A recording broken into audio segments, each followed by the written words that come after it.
ప్రమాదవశాత్తు screw driver drill bit మింగిన 8 ఏళ్ల బాలుడిని భద్రాచలం ప్రభుత్వ ఆసుపత్రి వైద్యులు ఆపరేషన్ చేసి కాపాడారు. భద్రాచలానికి పక్కన ఉన్న అల్లూరు జిల్లా గన్నవరం గ్రామానికి చెందిన Gautam screwdriver drill bit మింగాడు.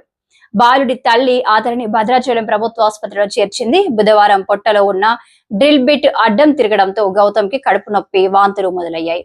Bhadrachalam ప్రభుత్వ ఆసుపత్రి సూపరింటెండెంట్ డాక్టర్ రామకృష్ణ ఆపరేషన్ చేసి బాలుడి ప్రాణాలు కాపాడారు. 3 గంటలు శ్రమించి 200 గ్రాముల బరువు గల 6 సెంటీమీటర్ల డ్రిల్ బిట్ ను బయటకు ఒక అరుదైన పరిస్థితికి ఆపరేషన్ చేయడం జరిగింది.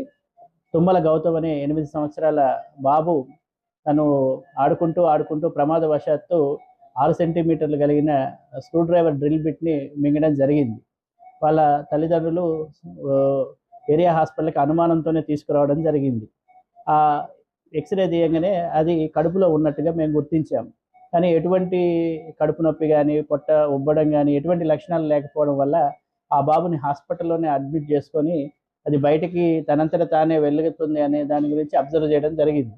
కానీ ఈరోజు సాయంత్రం సడన్గా తనకి కడుపులో నొప్పి అధికమవ్వడం, వాంతులు రావడంతో మేము అర్జెంటుగా ఆపరేషన్ చేసి అది పెద్ద పేగులో అడ్డంగా ఇరుక్కుంది. దాన్ని మేము తొలగించడం జరిగింది. తొలగించిన తర్వాత పేషెంట్ చాలా స్టేబుల్గా ఉన్నాడు.